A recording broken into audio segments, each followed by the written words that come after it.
രണ്ടാം പുസ്തകം സംഗീത പ്രമാണിക്ക് കോരഹ് പുത്രന്മാരുടെ ഒരു ധ്യാനം. 42-ാം സങ്കീർത്തനം. മാൻ നീർത്തോടുകളിലേക്ക് ചെല്ലുവാൻ കാംക്ഷിക്കുന്നതുപോലെ ദൈവമേ, എൻ്റെ ആത്മാവ് നിന്നോട് ചേരുവാൻ കാംക്ഷിക്കുന്നു. എൻ്റെ ആത്മാവ് ദൈവത്തിനായി, ജീവനുള്ള ദൈവത്തിനായി തന്നെ ദാഹിക്കുന്നു. ഞാൻ എപ്പോൾ ദൈവസന്നിധിയിൽ ചെല്ലുവാൻ ഇടയാകും? നിന്റെ ദൈവം എവിടെ എന്ന് അവർ എന്നോട് നിത്യം പറയുന്നതുകൊണ്ടോ എൻ്റെ കണ്ണുനീർ രാവും പകലും എൻ്റെ ആഹാരമായി തീർന്നിരിക്കുന്നു. ഉത്സവം ആചരിക്കുന്ന പുരുഷാരത്തിൻ്റെ സന്തോഷവും സ്തോത്രവുമായ സ്വരത്തോടുകൂടെ സമൂഹമധ്യേ ഞാൻ ദേവാലയത്തിൽ ചെന്ന് ഓർത്ത് എൻ്റെ ഉള്ളം എന്നിൽ പകരുന്നു. എൻ്റെ ആത്മാവെ, നീ വിഷാദിച്ച് ഉള്ളിൽ ഞരങ്ങുന്നതെന്ത്? ദൈവത്തിൽ പ്രത്യാശ വയ്ക്കുക.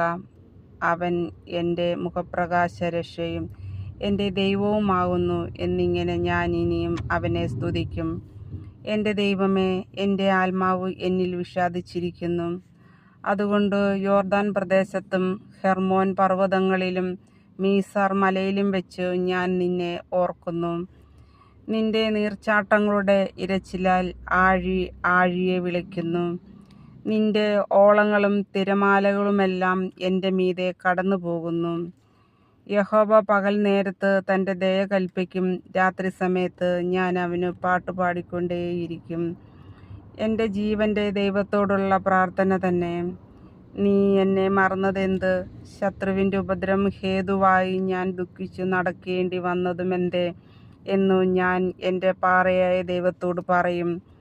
നിന്റെ ദൈവം എവിടെയെന്ന് എൻ്റെ ശത്രുക്കൾ ഇടവിടാതെ എന്നോട് പറഞ്ഞതുകൊണ്ട് എൻ്റെ അസ്ഥികളെ തകർക്കും വണ്ണം എന്നെ നിന്ദിക്കുന്നു.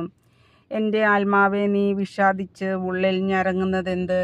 ദൈവത്തിൽ പ്രത്യാശ വയ്ക്കുക. അവൻ എൻ്റെ മുഖപ്രകാശരക്ഷയും എൻ്റെ ദൈവവുമാകുന്നു എന്നിങ്ങനെ ഞാൻ ഇനിയും അവനെ സ്തുതിക്കും. ആമേൻ.